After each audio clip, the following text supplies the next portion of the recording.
Welcome back.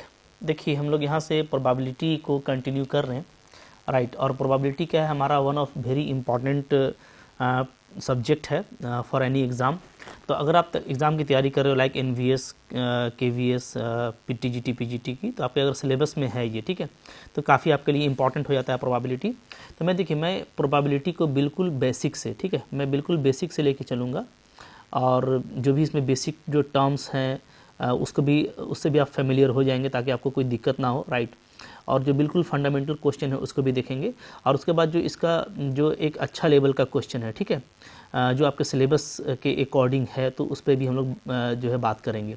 तो one by one देखेंगे, क्योंकि जो MCQs हैं या कंपटीशन में जो एग्ज़ाम आते हैं, एग्ज़ाम में क्वेश्चन आते हैं, तो हम लोगों ने देखा है कि प्रोबेबिलिटी से दोनों तरह का क्वेश्चन आता है।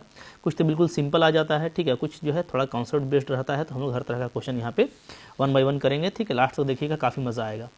तो बिल्कुल स्टार्ट करते हैं। यहाँ पे देखिए, जो कुछ भी नहीं जानते उनके लिए भी काफ़ी हेल्पफुल है।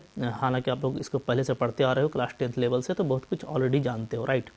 बट फिर भी कुछ मिसकंसेप्शन रहता है, तो उसको आप यहाँ से जो है क्लियर कर सकते हैं। देखिए सबसे पहले हम लोग देखेंगे प्रोबेबिलिटी होता क्या है। तो प्रोबेबिलिटी जैसा इसका नाम है, ठीक है, मिलता जुलता है पॉसिबिलिटी से, कि जो पॉसिबिलिटी है कि क्या हो सकता है नहीं हो सकता है, तो थोड़ा सा मैथमेटिक्स में वाइडली एक्सटेंडेड है, राइट। और जो इसका कह सकते हैं कि रेंज होता है वो 0 to 1 होता है, जबकि पॉसिबिलिटी में जो परसेंटेज होता है वो हम लोग बोलते हैं कि 10% चांस है, 20% चांस है, ठीक है। लेकिन ये थोड़ा और उसको कंक्रीट कर देता है, 0 से 1 के बीच में आ जाता है। तो हम लोग देखते हैं क्या है। Probability is a measure of likelihood of an event to occur, ठीक है। कोई भी इवेंट है, जो कोई भी घटना है जो घटने वाली है, ठीक है, जो घटने वाली है, तो उसका घटने का कितना ज़्यादा चांसेस है, इसको मेज़र करता है कौन, प्रोबेबिलिटी, राइट।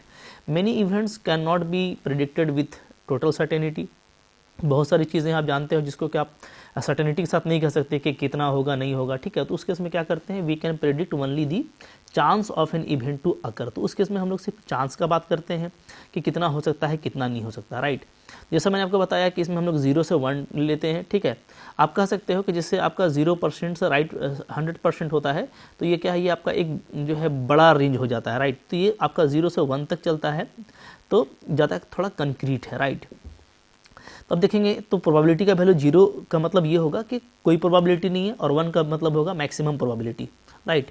0 बोलेंगे तो क्या बोलेंगे, बोलेंगे नो प्रोबेबिलिटी, मतलब कोई चांस नहीं है इसका होने का, ठीक है। और 1 बोलेंगे तो क्या बोलेंगे, मैक्सिमम प्रोबेबिलिटी, यानी ये होके रहेगा, ठीक है, श्योर टू हैपन है, राइट। ये है, तो ये क्लास 10 से आप देखते आ रहे हो। तो probability of all the events in a simple space adds up to 1, ठीक है। अगर मान लीजिए बहुत तरह का इवेंट है ना, मान लीजिए A है, B है, C है, तो सबके प्रोबेबिलिटी को अगर ऐड किया जाएगा ना, PA ऐड कर दिया जाए PB के साथ में, फिर PC, सारा इवेंट ऐड करेंगे, तो वो भी मैक्सिममली क्या होगा, आपका 1 ही होगा। क्लियर है जी, एक सिंपल स्पेस के लिए, क्लियर है। तो इसमें बहुत सारे टर्म्स हैं, उस टर्म्स को हम लोग यहाँ पे देखने वाले हैं, और बिल्कुल ही बेसिक से चलेंगे तो बहुत मज़ा आएगा।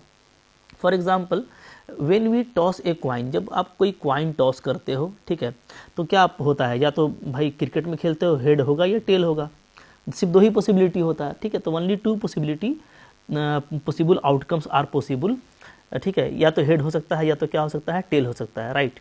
यही एक सेट बनेगा पॉसिबल आउटकम का। जबकि अगर आप 2 सिक्का उछालते हो, 2 कॉइन उछालते हो, तो एक साथ 2 कॉइन आपने उछाला है ना, तो हो सकता है पहले सिक्के में हेड आए, दूसरे में भी हेड आ जाए, पहले में हेड दूसरे में टेल, तो इस तरह का जो है यहाँ पे आउटकम पॉसिबल होता है।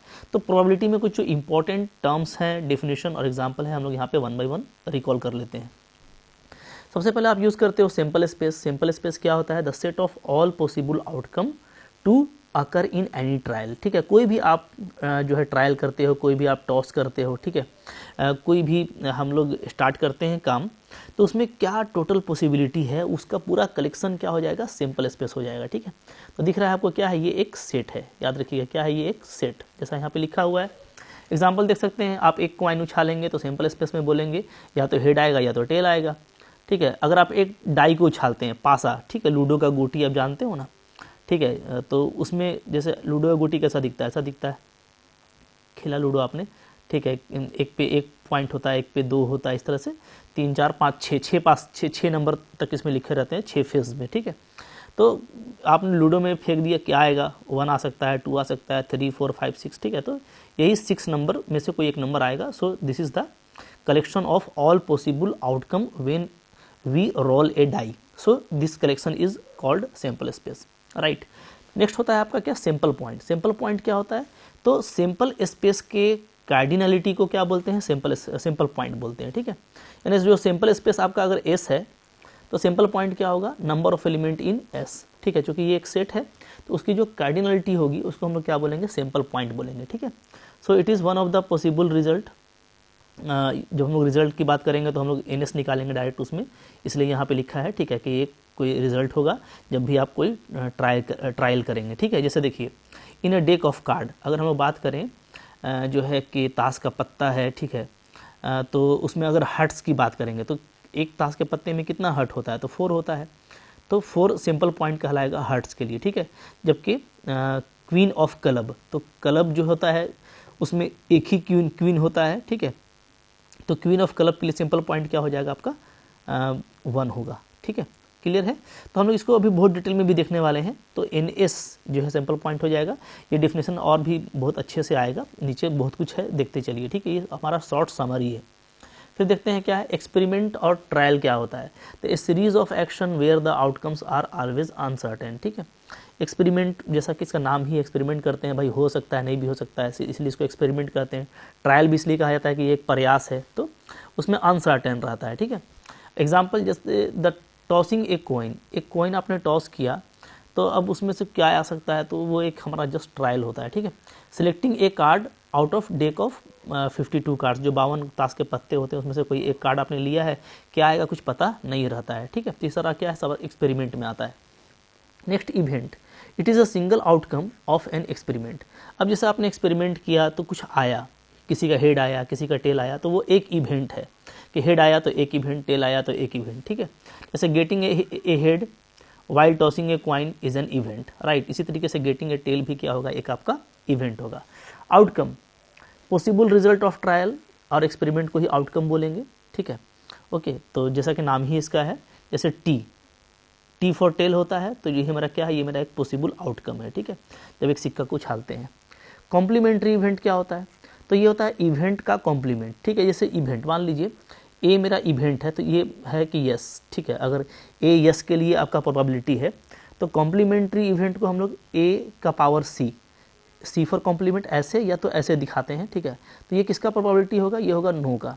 अगर ए यस का प्रोबेबिलिटी है, ठीक है, तो ए का कॉम्प्लीमेंट किसका हो जाएगा, नो का हो जाएगा, इस तरीके से। So the non happening event the complement of an event A is event, ठीक है। मतलब ए अगर हैपनिंग का है तो कॉम्प्लीमेंट क्या होगा, नॉन हैपनिंग होगा, राइट। और नॉट, इसको हम लोग कैसे डिनोट करेंगे, इसको हम लोग डिनोट करेंगे नॉट ए से या तो ऐसे डिनोट करेंगे, ठीक है जी। चले, अच्छा, जैसे देखिए मान लीजिए 52 कार्ड का पत्ता है, 52 पैकेट है आपका, ठीक है, 52 कार्ड है एक पैकेट में, और आपको एक हार्ट को जो है ए, सपोज कीजिए ए जो इवेंट है वो है ड्रॉ ए हार्ट। मान लीजिए एक हार्ट पत्ता हम लोग ड्रॉ करते हैं तो उसको बोलते हैं इवेंट ए। तो जो ए डैश होगा यानी नॉट ए होगा, ठीक है, वो क्या होगा, वो डोंट ड्रॉ हार्ट, ठीक है। तो हार्ट को ड्रा कर रहे हो, ए उसको कह रहे हो, तो अगर हम उसका कॉम्प्लीमेंट ले लें कि हम हार्ट को ड्रॉ नहीं कर रहे, किसी और को ड्रॉ कर रहे, तो वो मेरा क्या होगा, ए डैश होगा। सारा चीज़ एग्जाम्पल से क्लियर होगा, बहुत सिंपल और ईजी चीज़ें हैं। बढ़ते चलिए। नेक्स्ट देखिए इम्पॉसिबल इवेंट, जैसा कि नाम है इम्पॉसिबल, जो कभी हो ही नहीं सकता। The event can not happen is called impossible event, ठीक है। और ऐसे केस में इस तरह का इवेंट का जो प्रोबेबिलिटी होता है वो क्या होता है, वो 0 होता है, जैसा कि मैंने आपको ऊपर बताया था, ठीक है। जैसे कोई कॉइन आपने टॉस किया तो impossible to get both head and tail at the same time, ठीक है। क्वाइन टॉस किया और आपको कोई बोले कि 1 आ जाए, तो भैया क्वाइन में हेड और टेल होता है, 1 और 2 3 नहीं होता। तो 1 आने का प्रोबेबिलिटी कब, जब एक क्वाइन टॉस किया गया है, तो क्या होगा, 0 हो जाएगा। ये इम्पॉसिबल इवेंट है, राइट। कुछ यहाँ पे हम लोग और भी देखेंगे इंपॉर्टेंट डिफिनेशन। जैसे देखिए टाइप्स ऑफ सिंपल स्पेस, ये पूरा पीडीएफ आपको मिल जाएगा, राइट। पीडीएफ के लिए टेंशन मत लीजिएगा, पीडीएफ आपको मिल जाएगा, पूरा कोर्स के साथ में अवेलेबल है, ठीक है, उसके लिए परेशान नहीं होना है। तो मैं जल्दी अब बढ़ रहा हूँ, ठीक है। टाइप्स ऑफ सिंपल स्पेस, ठीक है। सिंपल स्पेस जो है 2 तरह का हो सकता है, ये पूरा आप पढ़ लेना, डिस्क्रीट और कंटिन्यूअस, ठीक है। डिस्क्रीट का मतलब जिसको कि आप ऐसे अलग अलग लिख सकते हो, और कंटिन्यूअस का मतलब इस तरह का दिया रहेगा, ठीक है।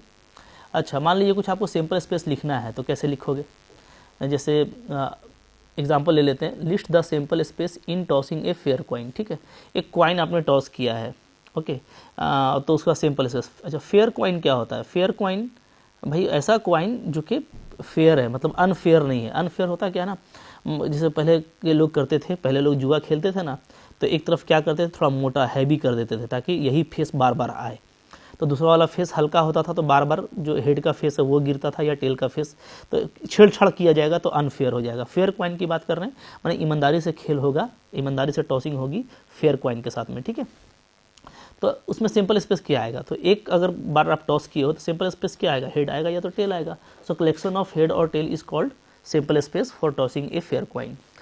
एग्जाम्पल भी देखिए, आपने जो है साइमल्टेनियस टॉस किया है, ठीक है, ऑफ ए डाई, एक डाई को किया है और एक कॉइन को किया है। ठीक है, एक आपका पासा है और एक आपका सिक्का है, तो अब सिंपल स्पेस क्या आएगा? एक साथ किया है, एक साथ किया है तो क्या क्या पॉसिबिलिटी है? हो सकता है कि भाई इधर 1 गिरा हो और उधर हेड गिरा हो, या इधर 1 ही गिरा हो, ठीक है, और उधर टेल गिरा हो, ऐसे हो सकता है। या हो सकता है 2 गिरा हो उधर हेड गिरा हो, या 2 गिरा हो टेल गिरा हो, तो ये पूरा कलेक्शन आपको मिलता जाएगा ना। ठीक है, 1 और 2 के साथ में, तो देखिए 1 के साथ हेड या 2 के साथ हेड, 3 के साथ हेड या 4 के साथ हेड, तो इस तरह से ही आपको आउटकम मिलता है। क्लियर है?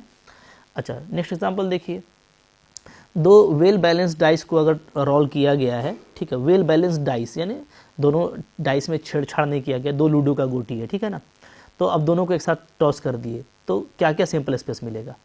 तो हो सकता है दोनों में 1 1 आ जाए, या पहले में 1 आए दूसरा में 2 आए, तो इस तरह से पूरा जो है यहाँ पे 36 आप जो है आपको आउटकम्स मिलते हैं। ठीक है, तो सो collection of simple space has 36 elements.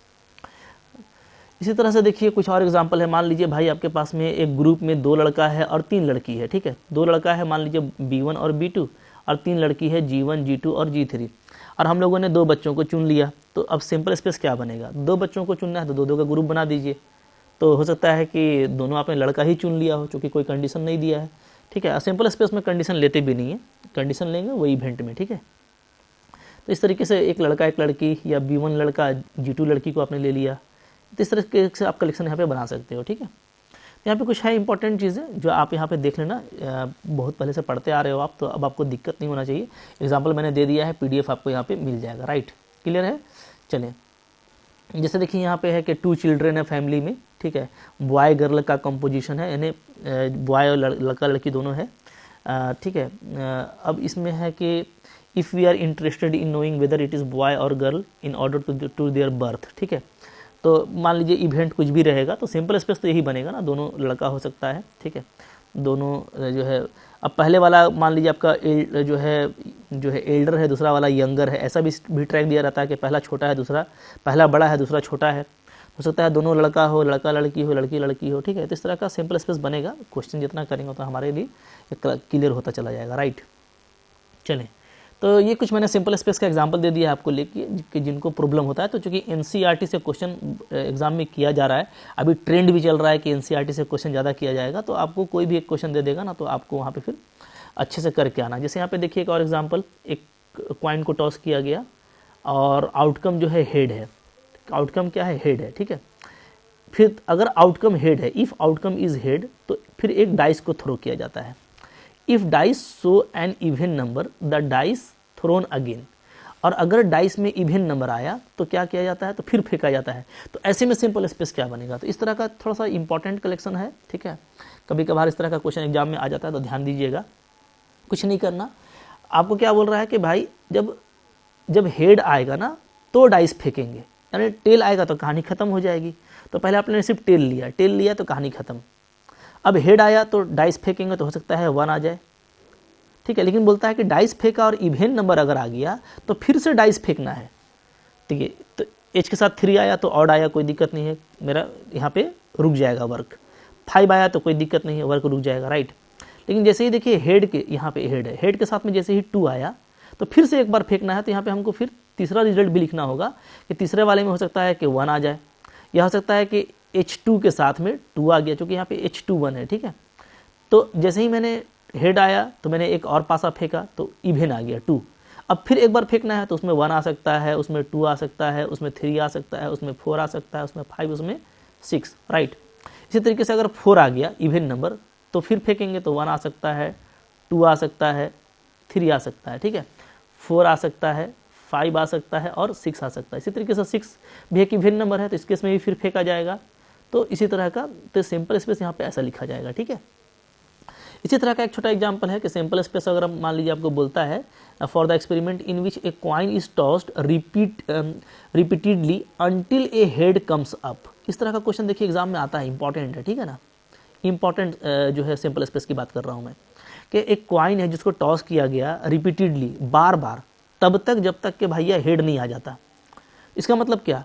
इसका मतलब ये है कि अगर हेड आया तो कहानी खत्म, लेकिन अगर टेल आया तो फिर से करेंगे और हेड आ गया तो कहानी खत्म, टेल आया फिर टेल आया तो करते जाना है जब तक कि हेड नहीं आ जाता। देख रहे हैं ना, तो इस तरीके से ये बढ़ता जाएगा। तो इसमें क्या है, ये आप देख रहे हैं ना कि इसमें जो कार्डिनलिटी है वो इनफाइनाइट है, तो ये आपका इनफाइनाइट सब सिंपल स्पेस का एग्जांपल है, ठीक है। तो सिंपल स्पेस में आपका फाइनाइट भी हो सकता है टर्म और इनफाइनाइट भी हो सकता है, ये आपको देख के रखना है। क्लियर है जी, ठीक है। अच्छा, अब देखिए यहाँ पे जैसे है एक लेटर आपको चूज करना है रैंडमली फ्रॉम द वर्ड ये, ठीक है। तो अब यहाँ से जो सिंपल स्पेस हम लिखना तो मेरे लिए बेटर नहीं है, क्योंकि अब हमको यहाँ पे डायरेक्ट नंबर से बात करना है, तो यहाँ पे हमको डायरेक्ट सिंपल पॉइंट से बात करना होगा। हम यहाँ पे सिंपल स्पेस से बात नहीं करेंगे, ठीक है। क्यों? क्योंकि ये पूरा दिया हुआ है। अब इसमें से बोलता है कि अगर कोई एक वर्ड चुनना पड़े तो उसके लिए क्या चांसेस है, तो चूंकि यहाँ पे 13 वर्ड है, ठीक है, okay, a letter is chosen at a random, ठीक है ना। तो यहाँ पे देखिएगा तो 13 में से आप कोई भी एक लेटर यहाँ पे चुन सकते हो, ठीक है। अब यहाँ पे कंडीशन दिया रहेगा कि वो लाइक अनलाइक वाला, तो वो हम लोग आगे देख लेंगे, ठीक है ना। अच्छा, फिर क्या है, आप देखोगे यहाँ पे तो ये भी इसी तरह का है, आपका पास में 5 टीम्स हैं, ठीक है। प्रोबेबिलिटी फाइंड आउट करना है, A B and C finish first, second and third respectively, ठीक है। सिंपल स्पेस क्या बनेगा, अगर 3 प्लेस आपको बुक कर दिया गया है तो ऐसे केस में आपका सिंपल स्पेस क्या हो जाएगा, 5P3 हो जाएगा, क्योंकि इसका जो ऑर्डर है वो आप कुछ भी ले सकते हैं, ठीक है ना। तो उस तरह से यहाँ पे आपको, तो खैर डिफरेंट क्वेश्चन करेंगे तो हम लोग यहाँ पे सिंपल पॉइंट वाला भी केस देख लेंगे, ठीक है। नेक्स्ट देखिए इवेंट, मैंने आपको समझा दिया, इसमें एलिमेंट्री इवेंट क्या होता है पढ़ लेना भाई, बहुत सिंपल है। इम्पॉसिबल मैंने आपको बता दिया कि ठीक है इम्पॉसिबल क्या होगा, तो जिसमें नहीं, कॉम्प्लीमेंट्री भी मैंने आपको बता दिया, ठीक है, कि अगर ए है तो उसका नॉट ए। म्यूचुअली एक्सक्लूसिव आगे आएगा, मैं भी बताता हूँ, ठीक है। ऐसे 2 इवेंट को बोलते हैं म्यूचुअली एक्सक्लूसिव जब दोनों का इंटरसेक्शन 5 होता है। एक्चुअली ये प्रोबेबिलिटी में इंपॉर्टेंट है और किसका क्या डिफरेंस होता है इंडिपेंडेंट से, वो भी हम लोग बात करेंगे, ठीक है। अब देखिए श्योर इवेंट क्या होता है, ऐसा इवेंट जिसका प्रोबेबिलिटी क्या हो, 1 हो, ठीक है। यानी प्रोबेबिलिटी ऑफ श्योर इवेंट क्या होगा, ये 1 होगा, ये बात याद रखिए, ठीक है। मैक्सिमम प्रोबेबिलिटी होता है।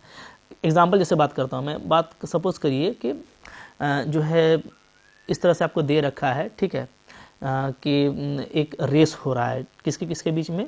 तो सपोज करते हैं कि उस रेस में आपका एक जो है चूहा है और दूसरा जो है आपका शेर है।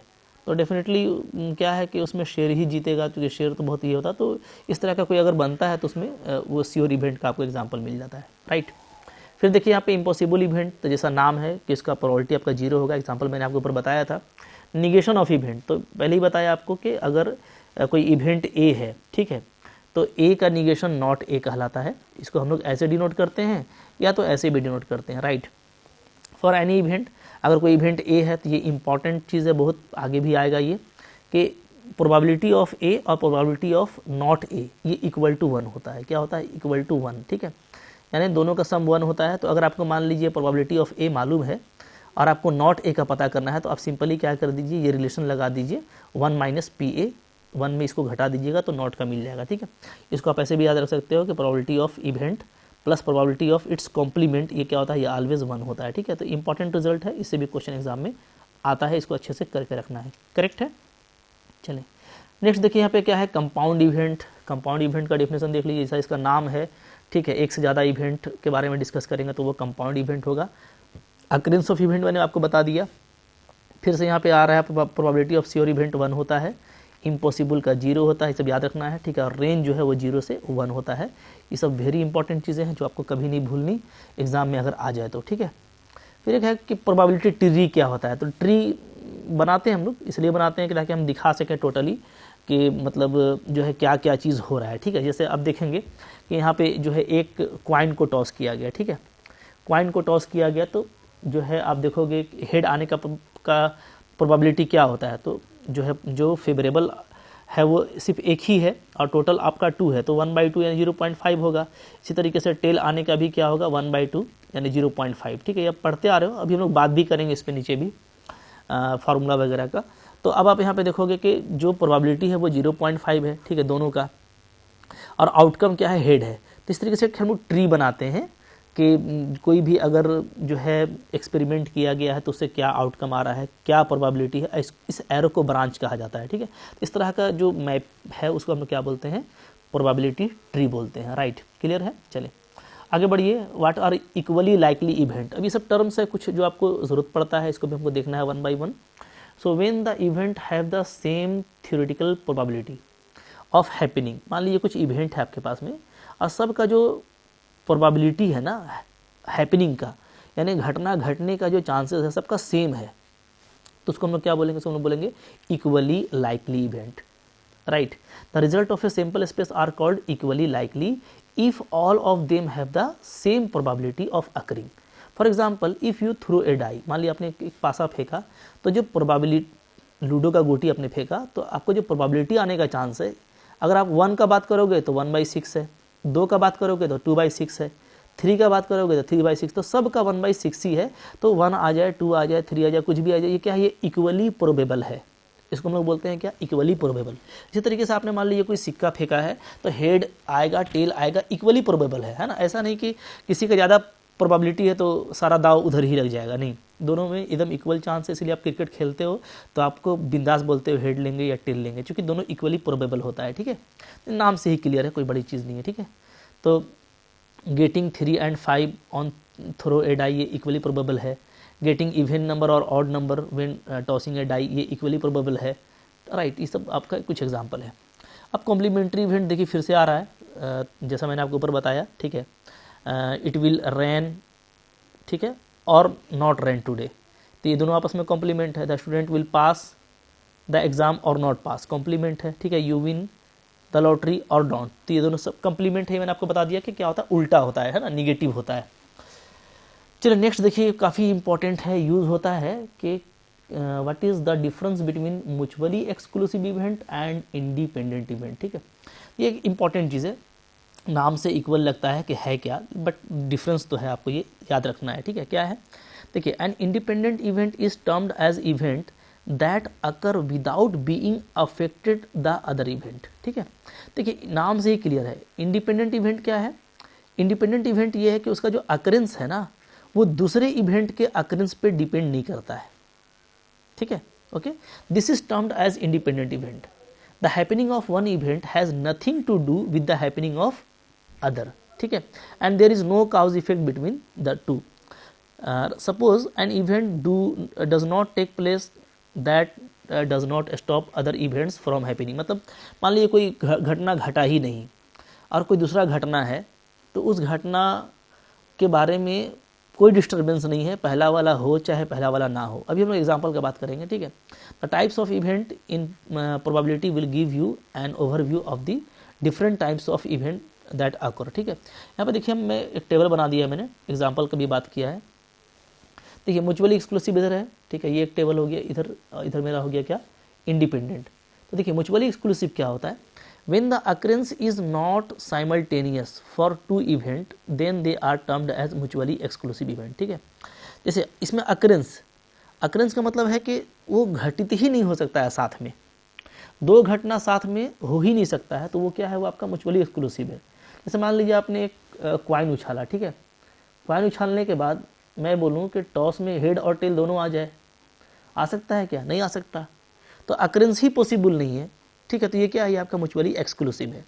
इंडिपेंडेंट क्या है, when the occurrence of one event does not control the happening of other event then it is termed as independent. इसमें क्या है, इसमें घटने का चांसेस है। ठीक है, जैसे हमें ये बोलूँ कि एक आपने क्वाइन उछाला और एक आपने उछाल दिया डाई।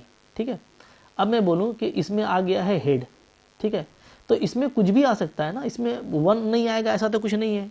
अगर इसमें मैं 1 की बात करता हूँ तो ये इससे कुछ अफेक्टेड नहीं है, बिल्कुल आ सकता है। ठीक है, इसको उससे कोई मतलब नहीं है। तो ये दोनों क्या है, दोनों जो है आपस में इंडिपेंडेंट है। क्या है, इंडिपेंडेंट। राइट, तो याद रखिएगा कि प्रोबेबिलिटी वाइज बात करेंगे, प्रोबेबिलिटी वाइज तो वो इंडिपेंडेंट है कि नहीं है ये बात करते हैं। और हम लोग सिर्फ अकरेंस वाइज बात करेंगे, घटना घटेगी नहीं घटेगी, तो उसमें हम लोग क्या करते हैं, म्यूचुअली एक्सक्लूसिव का बात करते हैं। The non occurrence of an event will and up in the occurrence of an event. ठीक है, देखिए जैसे मान लीजिए म्यूचुअली एक्सक्लूसिव में क्या होता है कि जो घटना आपका नॉन ऑकरेंस का है, जो घटने वाला नहीं है, ठीक है, वो खत्म हो जाएगा कब, अगर दूसरा घटना आपका क्या हो जाए, घट जाए। जैसे मान लीजिए कि सपोज करते हैं, ठीक है, कि आपका हेड आ गया, तो टेल क्या हुआ, टेल आपका अब नॉन ऑकरेंस है, ठीक है, तो टेल आने की बात खत्म हो गई अगर आपका क्या आ गया, हेड आ चुका तो, ठीक है, एक ही टॉस में। यहाँ पे देखिए क्या, यहाँ पे there is no influence of an occurrence with the another and they are independent of each other. इसमें क्या है ना, इसमें जैसे एक घटना आपने घटाया, एक घटना घट गई, तो दूसरे घटना अगर वो इंडिपेंडेंट है तो उससे उसको कोई मतलब नहीं है, उसकी प्रोबेबिलिटी को कोई मतलब नहीं है कि पहले वाले में क्या आया था। ठीक है, the mathematical formula for mutually exclusive, अगर म्यूचुअली एक्सक्लूसिव है आपका दो इवेंट एक्स और वाई, तो पी एक्स एंड वाई क्या होगा, तो पी एक्स एंड वाई होगा आपका सिंपली 0। ये फार्मूला हो गया। ठीक है, और अगर वो इंडिपेंडेंट इवेंट है तो उसके लिए फार्मूला क्या हो जाएगा, ये, मतलब कि इसमें प्रोबेबिलिटी क्या आता है आपका इनटू में चला जाता है। ये काफ़ी इंपॉर्टेंट बात है, इधर भी याद रखिएगा, इधर भी याद रखिएगा। ठीक है, तो याद रखिएगा कि अकरेंस वाइज, ठीक है, साइमल्टेनियस अकरेंस नहीं हो सकता म्यूचुअली एक्सक्लूसिव का।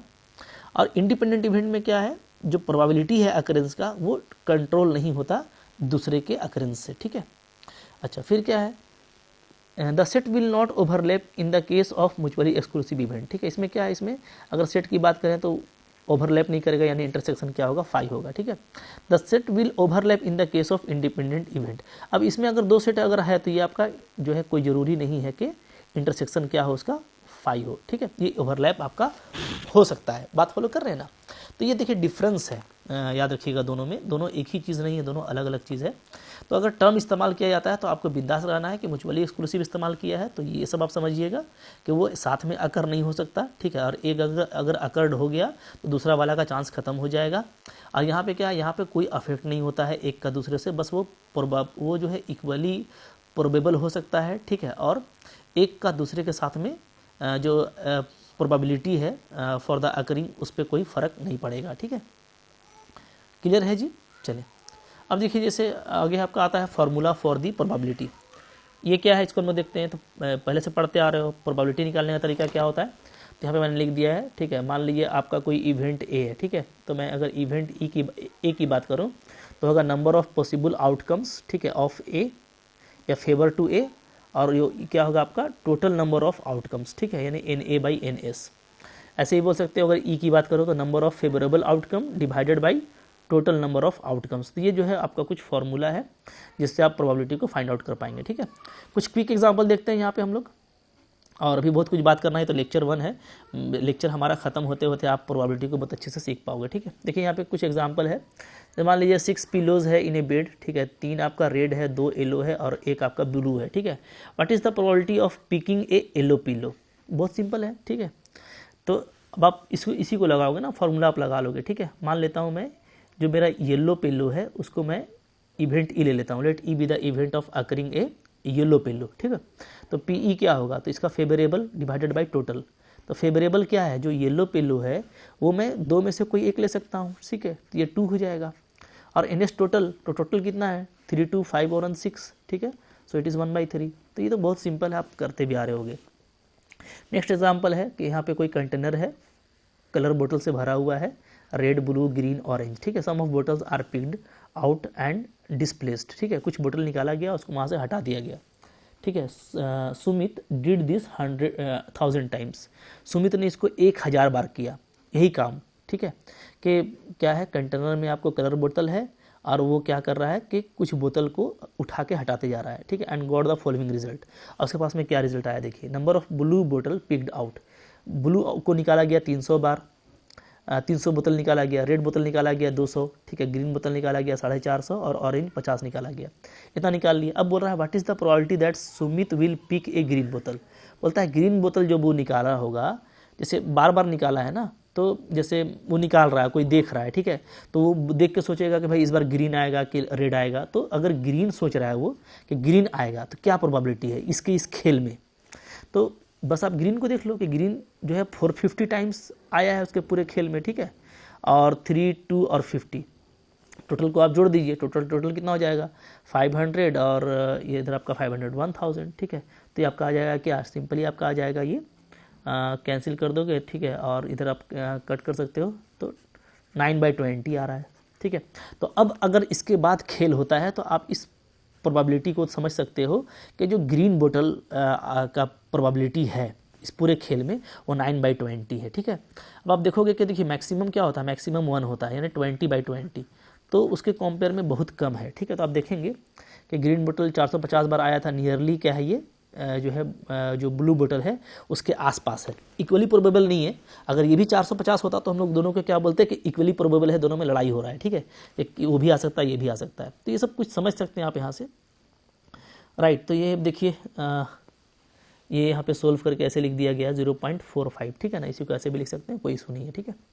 अच्छा, फिर देखिए अगर बोलता है if there are 100 bottles in container, बोलता है कि अगर 100 बोतल है कंटेनर में टोटल, तो how many of them are likely to be green, तो उसमें से कितना ग्रीन होगा। इसी से काम कर लेंगे हम लोग। देख लिए कि भाई 450 है 1000 में, तो भाई अगर 100 की बात है तो 100 में कितना होगा, 45 होगा, सिंपल कॉन्सेप्ट है, ठीक है। तो इस तरह का क्वेश्चन भी आपसे पूछ देता है एग्जाम में। हाँ, MCQs वगैरह ऐसा बनते हैं, तो ये आप देखिए आप प्रोबेबिलिटी से ही निकाल पाओगे, ठीक है, कि भाई 450 में हम लोगों ने देखा ये 1000 में कि 450 है, तो 100 में करना है तो एक जीरो हटा दीजिए तो 50 होगा, ठीक है। तो इस तरह का क्वेश्चन भी आता है, अच्छे से समझ करके रखना है, क्लियर है। अच्छा, अब यहाँ पे एक चीज़ और देख लेते हैं, probability of an event and its complement. तो जैसा मैंने आपको बताया कि अगर आपका प्रोबेबिलिटी है, ठीक है, ई है आपका, और उसका कॉम्प्लीमेंट का प्रोबेबिलिटी ई डैश है, तो इसका सम क्या होता है, 1 होता है, ठीक है, ओके। और यहाँ से आप सिंपली ऐसे कर सकते हो, पी ई डैश को क्या 1 - PE। तो अगर आपको PE पता है, यानी ई के अक्रंस होने का प्रोबेबिलिटी आपको पता है, तो आप PE डैश काफ़ी इजीली निकाल पाते हैं, ठीक है। तो देखिए बहुत ज़्यादा कुछ नहीं था, तो आई होप ये लेक्चर आपको समझ में आ गया है, ठीक है। ज़्यादा लंबा मैं लेक्चर नहीं करना चाहता, इसके बाद हम लोग जो है नेक्स्ट टॉपिक को आगे बढ़ाएंगे, और अभी हमारा फंडामेंटल चलेगा, फिर हमारा क्वेश्चन भी चलेगा, तो 1 बाय 1 आपको देखते चलना है। तो आई होप आपके ये लेक्चर अच्छा लगा तो लाइक कीजिएगा, ठीक है। कोई दिक्कत हो तो कमेंट कर सकते हैं आप।